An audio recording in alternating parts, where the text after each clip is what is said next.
নমস্কার বন্ধুরা, গল্পকথক মৃত্তিকার গল্পের আসরে আপনাদের সবাইকে স্বাগত। আজ শুনবেন সাহিত্যিক নারায়ণ গঙ্গোপাধ্যায়ের লেখা টোপ ছোট গল্পের দ্বিতীয় ও শেষ পর্ব। আমার গল্প পাঠ ভালো লাগলে লাইক ও কমেন্ট করবেন, সেই সাথে বন্ধুদের সাথে ভাগ করে নেওয়ার অনুরোধ রইল আপনাদের কাছে। শুরু করছি ছোট গল্প টোপ। গত পর্বে লেখক নারায়ণ গঙ্গোপাধ্যায় রাজা বাহাদুরের শিকারের সঙ্গী হবার আমন্ত্রণ পেয়ে কলকাতার সব কাজ ফেলে ছুটে গেছেন শালবনের আড়ালে তাঁর হান্টিং বাংলোতে। সেখানকার ভেতরের সাজসজ্জা সহ প্রাকৃতিক সৌন্দর্য লেখককে মুগ্ধ করেছে। সেই সাথে রাজা বাহাদুরের উষ্ণ অভ্যর্থনায় লেখক যার পর নাই আনন্দিত। খাবারের প্রাচুর্য ও অস্ত্রের আয়োজনে লেখক কখনো আনন্দিত ও কখনো ভীত। এবার শুনছেন আজকের পর্ব।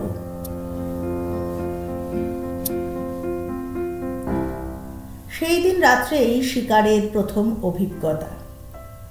জঙ্গলের ভেতর বসে আছি মোটরে।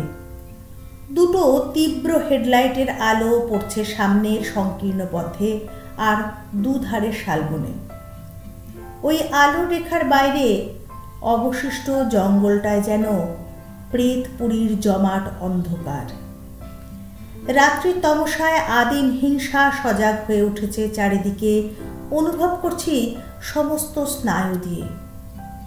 এখানে হাতির পাল ঘুরছে দূরের কোনো পাহাড়ের পাথর গুড়িয়ে গুড়িয়ে।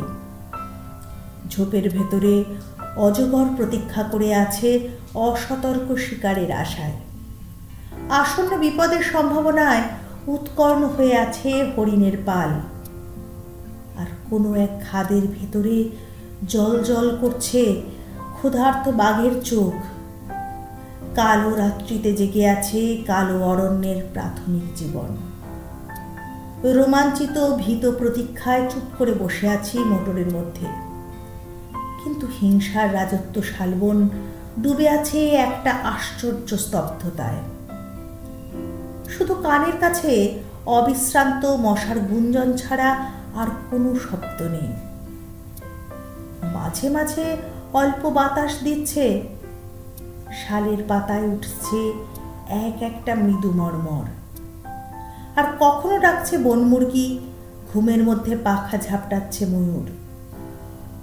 মনে হচ্ছে এই গভীর ভয়ঙ্কর অরণ্যের প্রাণীগুলো যেন নিঃশ্বাস বন্ধ করে একটা নিশ্চিত কোনো মুহূর্তের প্রতীক্ষা করে আছে। আমরাও প্রতীক্ষা করে আছি।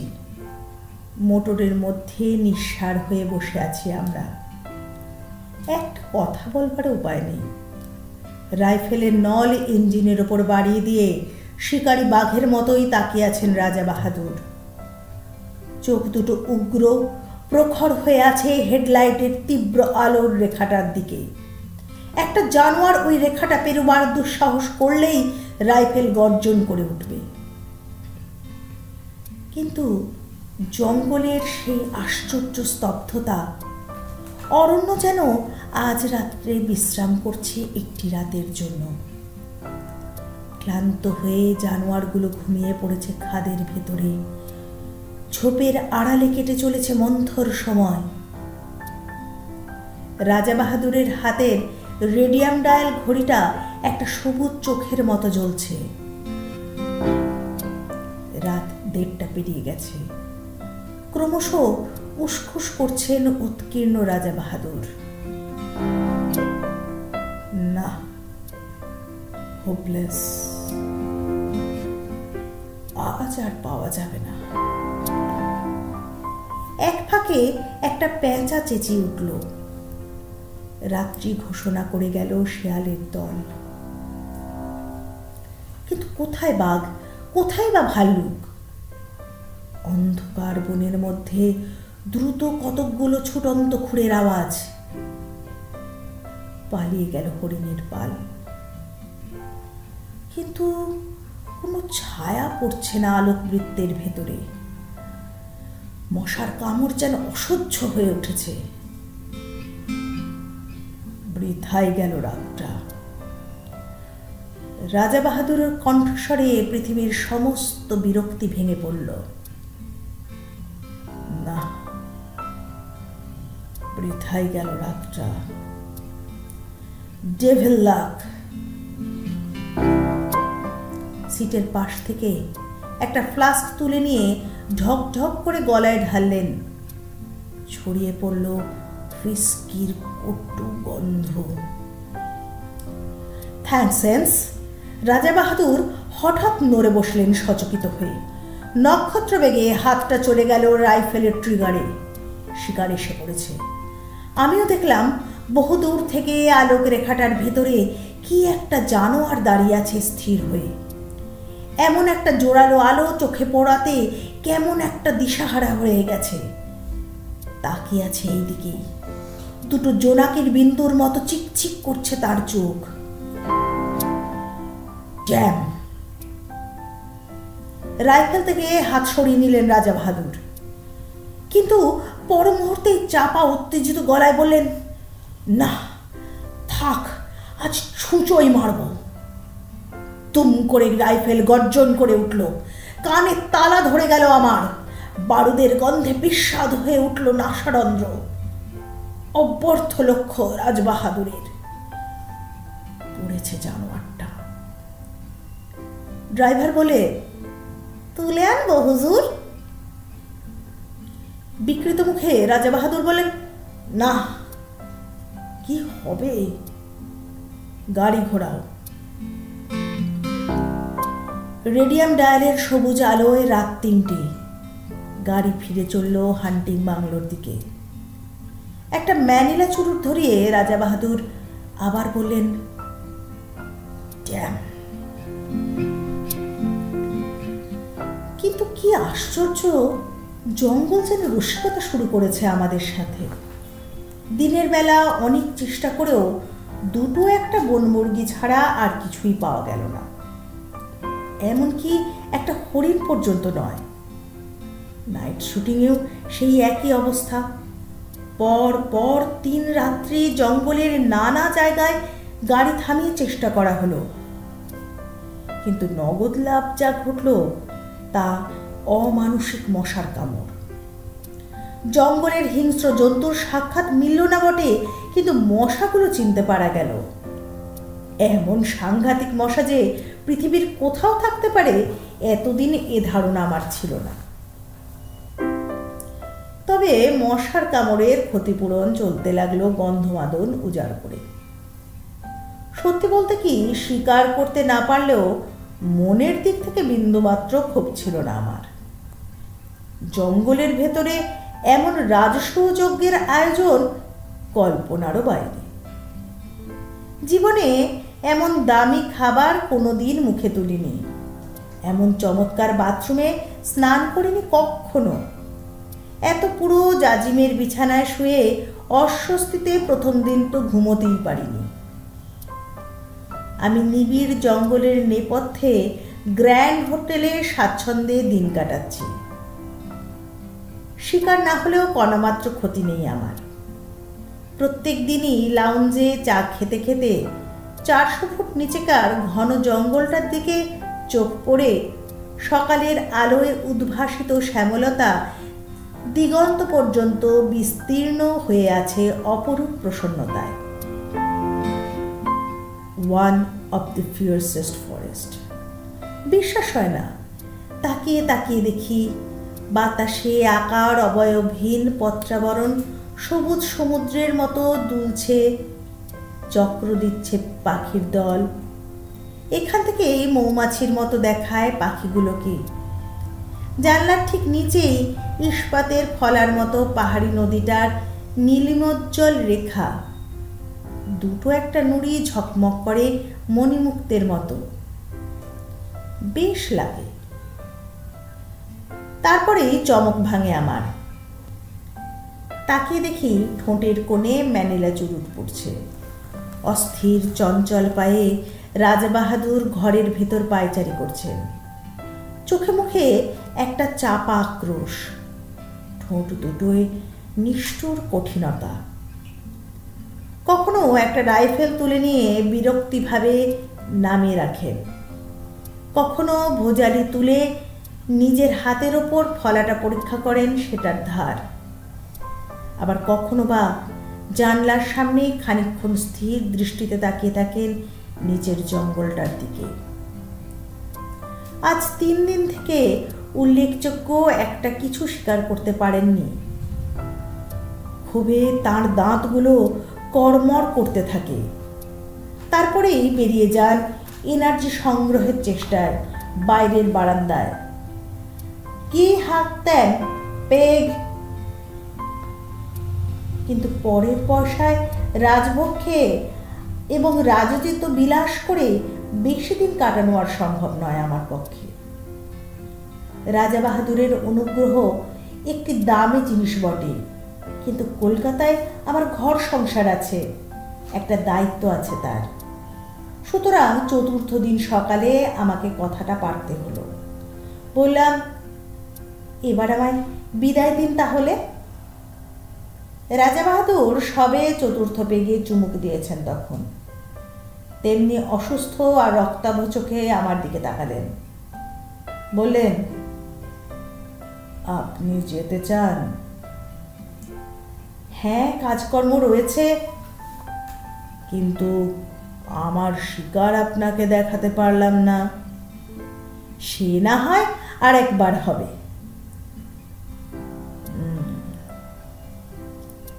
চাপা ঠোঁটের ভেতরে একটা গম্ভীর আওয়াজ করলেন রাজাবাহাদুর। আপনি ভাবছেন আমার ওই রাইফেলগুলো, দেয়ালের ওই সব শিকারের নমুনা, ওগুলো সব ফার্স? আমি সন্ত্রস্ত হয়ে বললাম, না না, তা কেন ভাবতে যাব? শিকার তো খানিকটা অদৃষ্টের ব্যাপার। অদৃষ্টকে বদলানো চলে বলে রাজাবাহাদুর উঠে পড়লেন। আমার সঙ্গে আসুন। দুজনে বেরিয়ে এলাম। রাজাবাহাদুর আমাকে নিয়ে গেলেন হান্টিং বাংলোর পিছন দিকটাতে, ঠিক যেখানে যার 400 ফুট নিচে টেরাইয়ের অন্যতম হিংস্র অরণ্য বিস্তীর্ণ হয়ে আছে। এখানে আসতে আর একটা নতুন জিনিস চোখে পড়ল। দেখি কাঠের একটা রেলিং দেওয়া সাঁকোর মতো জিনিস সেই সীমাহীন শূন্যতার উপরে প্রায় 15-16 হাত প্রসারিত হয়ে আছে। তার পাশে 2টো বড় বড় কাঠের চাকা, তাদের সঙ্গে 2 জোড়া মোটা জড়ানো কাছি। ব্যাপারটা ঠিক কি বুঝতে পারলাম না। আসুন। রাজাবাহাদুর সেই ঝুলন্ত সাঁকোটার উপরে গিয়ে দাঁড়ালেন। আমিও গেলাম তার পিছনে পিছনে। আশ্চর্য বন্দোবস্ত। ঠিক সাঁকোটার নিচেই পাহাড়ি নদীটার রেখা, নুড়ি মেশানো সংকীর্ণ বালুতট তার দুপাশে। তাছাড়া জঙ্গল আর জঙ্গল। নিচে তাকাতে আমার মাথা ঘুরে উঠল। রাজাবাহাদুর বললেন, জানেন এসব কি? না। আমার মাছ ধরার বন্দোবস্ত। এর কাজ খুব গোপনে, নানা হাঙ্গামা আছে, কিন্তু অপার্থ। ঠিক বুঝতে পারছি না। আজ রাতেই বুঝতে পারবেন। শিকার দেখাতে আপনাকে ডেকে এনেছি। নতুন একটা শিকার দেখাবো, কিন্তু কোনোদিন এর কথা কারো কাছে প্রকাশ করতে পারবেন না। কিছু না বুঝেই মাথা নাড়ালাম।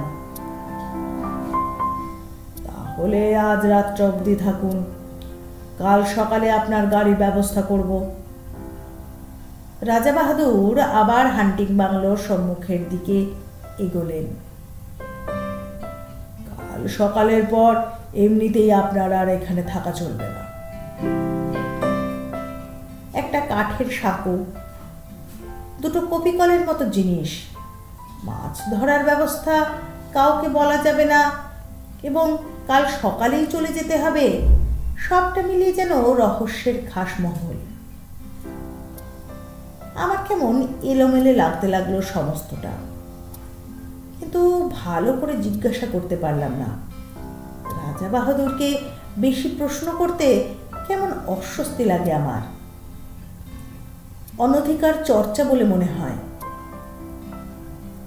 বাংলোর সামনে 3-4টে ছোট ছোট নোংরা ছেলে মেয়ে খেলা করে বেড়াচ্ছে। হিন্দুস্তানি কিপারটার বেয়ারির সম্পত্তি। কিপারটাকে সকালে রাজা বাহাদুর শহরে পাঠিয়েছেন।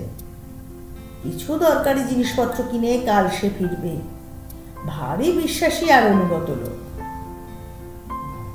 মাতৃহীন ছেলেমেয়েগুলো সারাদিন হুটোপাটি করে ডাক বাংলোর সামনে। রাজা বাহাদুর বেশ অনুগ্রহের চোখে দেখে অন্য ওদের। দোতলার জানলা থেকে পয়সা, রুটি কিংবা বিস্কুট ছুঁড়ে দেন। নিচে ওরা সেগুলোকে নিয়ে কুকুরের মতো লোফালুপি করে। রাজা বাহাদুর তাকিয়ে তাকিয়ে দেখেন সকৌতুক। আজও ছেলেমেয়েগুলো হুল্লোড় করে তার চারপাশে এসে ঘিরে দাঁড়ালো। বললে, হুজুর সেলাম। রাজা বাহাদুর পকেটে হাত দিয়ে কতগুলো পয়সা ছড়িয়ে দিলেন ওদের ভেতরে। হরির লুঠের মতো কাড়াকাড়ি পড়ে গেল। বেশ ছেলেমেয়েগুলি, 2 থেকে 8 বছর পর্যন্ত বয়স। আমার ভারী ভালো লাগে ওদের। আরণ্যক জগতের শাল শিশুদের মতো সতেজ আর জীবন্ত প্রকৃতির ভেতর থেকে প্রাণ আহরণ করে যেন বড় হয়ে উঠছে। সন্ধ্যায় ডিনার টেবিলে বসে আমি বললাম, আজ রাত্রে মাছ ধরার কথা আছে আপনার। চোখের কোণা দিয়ে আমার দিকে তাকালেন রাজা বাহাদুর। লক্ষ্য করেছি আজ সমস্ত দিন বড় বেশি মদ খাচ্ছেন আর ক্রমাগত চুরুট টেনে চলেছেন। ভালো করে আমার সাথে কথা পর্যন্ত বলেননি। ভেতরে ভেতরে কিছু একটা ঘটে চলেছে তার। রাজা বাহাদুর সংক্ষেপে বললেন, আমি সসংকোচে জিজ্ঞাসা করলাম, কখন হবে? একমুখ ম্যানিলা চুরুটের ধোঁয়া ছড়িয়ে তিনি জবাব দিলেন, সময় হলে ডেকে পাঠাবো। এখন আপনি গিয়ে শুয়ে পড়ুন। স্বচ্ছন্দে কয়েক ঘন্টা ঘুমিয়ে নিতে পারেন। শেষ কথাটা পরিষ্কার আদেশের মতো শোনালো। বুঝলাম আমি বেশিক্ষণ তার সঙ্গে কথা বলি এ তিনি চান না। তাড়াতাড়ি শুয়ে পড়তে বলাটা অতিথিপরায়ণ গৃহস্থের অনুনয় নয়। রাজার নির্দেশ এবং সেই নির্দেশ পালন করতে বিলম্ব না করাই ভালো। কিন্তু অতি নরম জাজিমের বিছানায় শুয়েও ঘুম আসছে না। মাথার ভেতর আবর্তিত হচ্ছে অসংলগ্ন চিন্তা। মাছ ধরা, কাঠের সাঁকো, কপিকল, অত্যন্ত গোপনীয়, অতুল রহস্য। তারপর এপাশ ওপাশ করতে করতে কখন যে চৈতন্য আচ্ছন্ন হয়ে গেল তা আমি নিজেই টের পাইনি। মুখের ওপর ঝাঁঝালো একটা টর্চের আলো পড়তে আমি থরমর করে উঠে বসলাম। রাত তখন ঠিক কটা জানি না। আরণ্যক পরিবেশের নির্জনতা আবির্ভূতা। বাইরে শুধু তীব্র কণ্ঠ ঝিঝির ডাক। আমার গায়ে বরফের মতো ঠান্ডা হাত একটা এসে পড়েছে কার। সে হাতের স্পর্শে পা থেকে মাথা পর্যন্ত শিউরে গেল আমার। রাজা বাহাদুর বললেন, সময় হয়েছে, চলুন। আমি কি একটা বলতে যাচ্ছিলাম, ঠোঁটে আঙুল দিলেন রাজা বাহাদুর। কোনো কথা নয়, আসুন। এই গভীর রাত্রে এমনি নিঃশব্দ আহ্বান, সবটা মিলিয়ে একটা রোমাঞ্চকর উপন্যাসের পটভূমি তৈরি হয়েছে। কেমন যেন একটা অস্বস্তি, একটা অনিশ্চিত ভয়ে গা ছমছম করতে লাগলো আমার। মন্ত্রমুগ্ধের মতো রাজা বাহাদুরের পিছন পেছনে বেরিয়ে এলাম। হান্টিং বাংলোটা অন্ধকার, একটা মৃত্যুর শীতলতা ঢেকে রেখেছে তাকে। একটানা ঝিঝির ডাক, চারিদিকে অরণ্যে কান্নার শব্দের মতো পত্র মর্মরা। গভীর রাত্রিতে জঙ্গলের মধ্যে মোটর থামিয়ে বসে থাকতে আমার ভয় করছিল, আজও ভয় করছে। কিন্তু এই ভয়ের চেহারা আলাদা, এর মধ্যে আর কি একটা যেন মিশে আছে, ঠিক বুঝতে পারছি না, অথচ পাও সরতে চাইছে না। আমার মুখের উপরে একটা টর্চের আলো, রাজা বাহাদুরের হাতের স্পর্শটা বরফের মতো ঠান্ডা, ঠোঁটে আঙুল দিয়ে নীরবতার সেই দুর্বোধ্য কুটিল সংকেত। টর্চের আলোয় পথ দেখে রাজা বাহাদুর আমাকে সেই ঝুলন্ত সাপটার কাছে নিয়ে এলেন। দেখি তার ওপরে শিকারের আয়োজন, দুখানা চেয়ার পাতা, দুটো তৈরি রাইফেল, দুজন বেয়ারা একটা কপি কলের চাকা ঘুরিয়ে কি একটা জিনিস নামিয়ে দিচ্ছে নিচের দিকে। এক মুহূর্তের জন্য রাজা বাহাদুর তার 9 সেলের হান্টিং টর্চটা নিচের দিকে ফ্ল্যাশ করলেন। প্রায় 250 ফুট নিচে সাদা পুটলির মতো কি একটা জিনিস কপি কলের দড়ির সঙ্গে নেমে যাচ্ছে দ্রুত বেগে। আমি বললাম, ওটা কি রাজা বাহাদুর? মাছের টোপ। কিন্তু এখনো কিছু বুঝতে পারছি না। একটু পরে বুঝবেন, এখন চুপ করুন। এবার স্পষ্ট ধমক দিলেন আমাকে। মুখ দিয়ে ভক ভক করে হুইস্কির তীব্র গন্ধ বেরুচ্ছে। রাজা বাহাদুর প্রকৃতিস্থ নেই, আর কিছুই বুঝতে পারছি না আমি। আমার মাথার ভেতর সব যেন গন্ডগোল হয়ে গেছে। একটা দুর্বোধ্য নাটকের নির্বাক দ্রষ্টার মতো রাজা বাহাদুরের পাশের চেয়ারটাতে আসন নিলাম আমি। ওদিকে ঘন কালো বনান্তের উপরে ভাঙা চাঁদ দেখা দিল। তার খানিকটা ম্লান আলো এসে পড়ল 400 ফুট নিচের নদীর জলে, তার ছড়ানো মণিখণ্ডের মতো নুড়িগুলোর উপরে। আবছাভাবে যেন দেখতে পাচ্ছি কপি কলের দড়ির সঙ্গে বাঁধা সাদা পুটলিটা অল্প অল্প নড়ছে বালির উপরে। এক হাতে রাজা বাহাদুর রাইফেলটা বাগিয়ে ধরে আছেন, আর এক হাতে মাঝে মাঝে আলো ফেলছেন নিচের পুটলিটায়। চকিত আলোয় যেটুকু মনে হচ্ছে পুটলিটা যেন জীবন্ত, অথচ কি জিনিস কিছু বুঝতে পারছি না।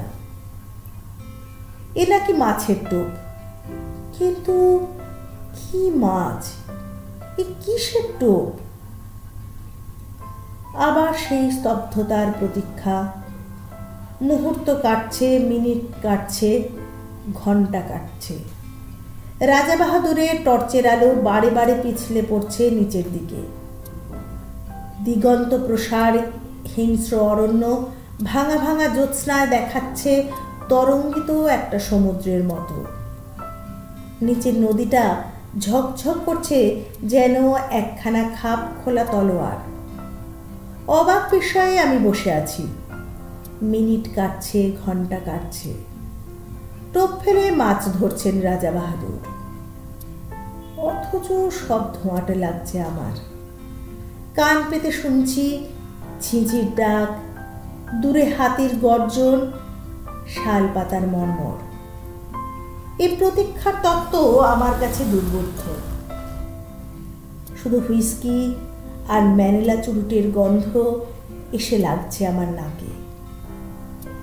মিনিট কাটছে, ঘন্টা কাটছে, রেডিয়াম ডায়াল ঘড়ির কাঁটা ঘুরে চলেছে। ক্রমশ যেন সম্মোহিত হয়ে গেলাম, ক্রমশ যেন ঘুম এলো আমার। তারপরেই হঠাৎ কানের কাছে বিকট শব্দে রাইফেল সাড়া দিয়ে উঠল। 400 ফুট নিচ থেকে ওপরের দিকে উৎক্ষিপ্ত হয়ে উঠল প্রচণ্ড বাঘের গর্জন। চেয়ারটা শুদ্ধ আমি কেঁপে উঠলাম। টর্চের আলোটা সোজা গিয়ে পড়েছে নুড়ি ছড়ানো বালির ডাঙাটার ওপর। পরিষ্কার দেখতে পেলাম ডোরা কাটা অতিকায় একটা বিশাল জানোয়ার সাদা পুঁটলিটার ওপরে একখানা থাবা চাপিয়ে পড়ে আছে। সাপের মতো লেজ আছড়াচ্ছে। উপর থেকে ইন্দ্রের বজ্রের মতো অব্যর্থ গুলি লেগেছে তার মাথায়। এত উপর থেকে এমন দুর্নিবার মৃত্যু নামবে আশঙ্কা করতে পারেনি। রাজা বাহাদুর সোহেদ সাহেব বললেন, ফতে। এতক্ষণে মাছ ধরবার ব্যাপারটা বুঝতে পেরেছি। সোহেদ সাহেব সোল্লাসে বললাম, মাছ তো ধরলেন, ডাঙায় তুলবেন কেমন করে? ওই কপিকল দিয়ে, ওর জন্যই তো ওগুলোর ব্যবস্থা। ব্যাপারটা যেমন বিচিত্র তেমনি উপভোগ্য। আমি রাজা বাহাদুরকে অভিনন্দিত করতে যাব এমন সময় পরিষ্কার শুনতে পেলাম শিশুর গোঙানি ক্ষীণ অথচ নির্ভুল। ও কিসের শব্দ? কিসের শব্দ ওটা? 400 ফুট নিচ থেকে ওই শব্দটা আসছে। হ্যাঁ, কোনো ভুল নেই, মুখের বাঁধন খুলে গেছে, কিন্তু বড় দেরিতে। আমার রক্ত হিম হয়ে উঠল, আমার চুল খাড়া হয়ে উঠল। আমি পাগলের মতো চিৎকার করে উঠলাম, রাজা বাহাদুর, কিসের টোপ আপনার? কি দিয়ে আপনি মাছ ধরলেন? চুপ! একটা কালো রাইফেলের নল আমার বুকে ঠেকালেন রাজা বাহাদুর।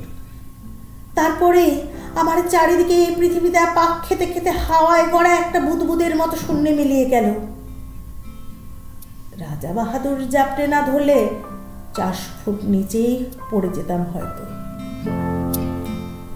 কিপারের একটা বেয়ারিশ ছেলে যদি জঙ্গলে হারিয়ে গিয়ে থাকে তা অস্বাভাবিক নয়, আর তাতে কারো ক্ষতিও নেই।